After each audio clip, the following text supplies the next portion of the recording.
الرحمن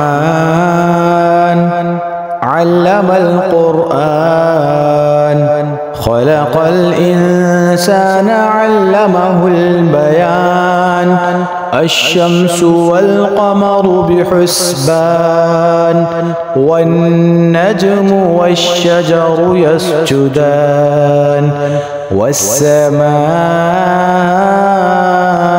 رفعها ووضع الميزان ألا تطغوا في الميزان وأقيموا الوزن بالقسط ولا تخسروا الميزان والأرض وضعها للأنام فيها فاكهة والنخل ذات الأكمام والحب ذو العصف والريحان فبأي آلاء ربكما تكذبان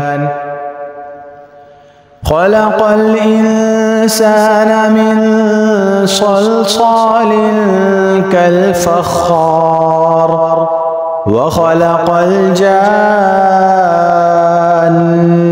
من مارج من نار فبأي آلاء ربكما تكذبان رب المشرقين ورب المغربين فبأي آلاء ربكما تكذبان مرج البحرين يلتقيان بينهما برزخ لا يبغيان فبأي آلاء ربكما تكذبان يخرج منهما اللؤلؤ والمرجان فبأي آلاء ربكما تكذبان وله الجوار المنشآت في البحر كالأعلام فبأي آلاء ربكما تكذبان كل من عليها فان ويبقى وجه ربك ذو الجلال والإكرام فبأي آلاء ربكما تكذبان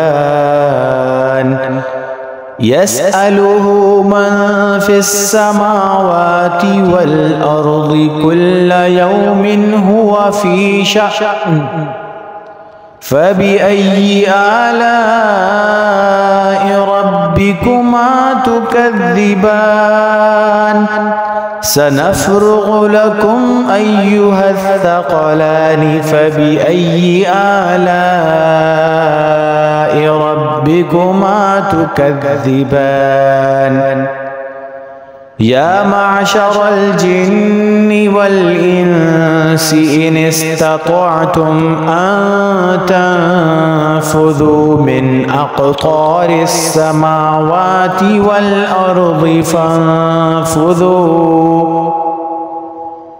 لا تنفذون إلا بسلطان فبأي آلاء ربكما تكذبان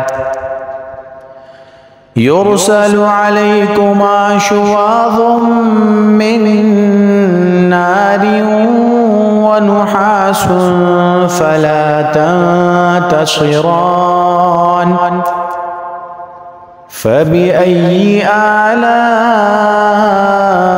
ربكما تكذبان فإذا انشقت السماء فكانت وردة كالدهان فبأي آلاء ربكما تكذبان فيومئذ لا يسأل عن ذنبه إنس ولا جان. فبأي آلاء ربكما تكذبان؟ يعرف المجرمون بسيماهم فيؤخذ بالنواصي والأقدام. فبأي آلاء ربكما تكذبان؟ هذه جهنم التي يكذب بها المجرمون،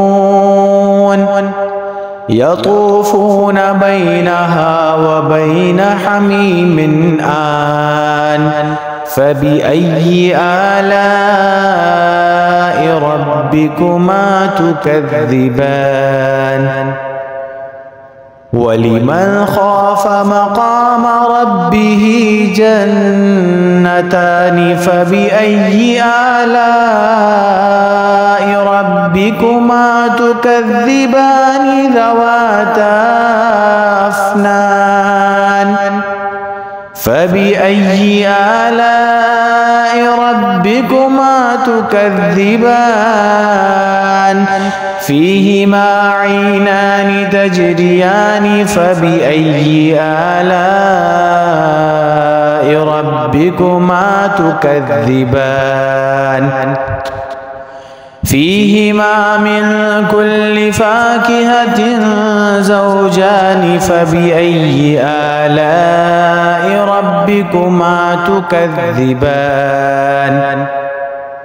متكئين على فرش بطائنها من استبرق وجنى الجنتين دان. فبأي آلاء ربكما وجنى الجنتين دان. فبأي آلاء ربكما تكذبان؟ فيهن قاصرات الطرف لم يطمثهن إنس قبلهم ولا جان. فبأي آلاء ربكما تكذبان؟ كأنهن الياقوت والمرجان. فبأي آلاء ربكما تكذبان؟ هل جزاء الإحسان إلا الإحسان؟ فبأي آلاء ربكما تكذبان؟ ومن دونهما جنتان. فبأي آلاء ربكما تكذبان؟ مدهامتان. فبأي آلاء ربكما تكذبان؟ فيهما عينان نضاختان. فبأي آلاء ربكما تكذبان؟ فيهما فاكهة ونخل ورمان. فبأي آلاء ربكما تكذبان؟ فيهن خيرات حسان. فبأي آلاء ربكما تكذبان؟ حور مقصورات في الخيام. فبأي آلاء ربكما تكذبان؟ لم يطمثهن إنس قبلهم ولا جان.